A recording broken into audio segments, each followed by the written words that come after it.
ស្ដីបងប្អូនថ្ងៃអង្គរថ្ងៃនេះសូមជម្រាបដល់បងប្អូនជួបគ្នាម្ដងទៀតហើយនៅវីដេអូមួយដែលនិយាយអំពីការប្រើប្រាស់នៃកុំព្យូទ័រអូខេមានបងប្អូនជាច្រើនដែលមិនទាន់ដឹង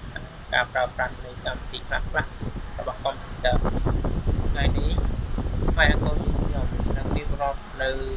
អត្ថបទមួយចំនួននិងការប្រើប្រាស់មួយចំនួនដើម្បីជួយបងប្អូនឲ្យបានងាយស្រួលក្នុងការប្រើប្រាស់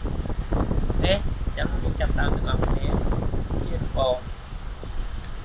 ក្នុងការប្រើប្រាស់នៃកុំព្យូទ័រទាំងអស់នេះការប្រើប្រាស់ទី1គឺយើងចូលពាក្យថា start ពេលដែលយើងដាក់ម៉ៅលើនេះទៅយើងពាក្យថា start អូខេយើងនិយាយពាក្យ start ណាហើយនេះជាពាក្យថា shutdown នេះគឺជាកន្លែងបិទបើកនៃកុំព្យូទ័របិទពេលចុចនៅកន្លែងតែកោរូបតែកោនេះទូចណា slip នេះសម្រាប់យើង slip កុំព្យូទ័រពេលដែលយើងដើរទៅណាធ្វើកិច្ចការអ្វីក៏ហើយយើងមិនទាន់បិទយើងអាច slip វាបានទី start នេះគឺជាកន្លែងដែលចាប់ដើមទី start សិនពេលដែលមានបញ្ហាអញ្ចឹងហើយនៅកម្មវិធីផ្សេងៗទៀតនៅការបើកប្រើប្រាស់នៅកម្មវិធីមួយចំនួនជាមិនសិនបើយើងចង់បើក Facebook យើងត្រូវពេញវា2ដងពេញ2ដងណាបើកហើយ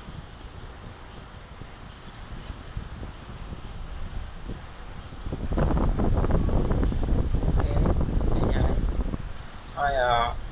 នៅ Facebook នេះខ្ញុំនឹងបង្រៀនអ្នកនៅក្នុងការ Facebook នៅវីដេអូក្រោយទៀត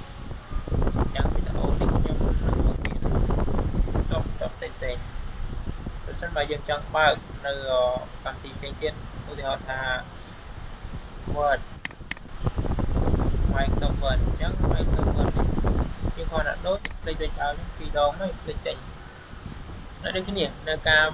អូនេះខ្ញុំនឹងបង្រៀនអ្នកនៅការប្រើប្រាស់ Word ដែលបានបកស្រាយបានជាជួយបងប្អូនទាំងអស់គ្នា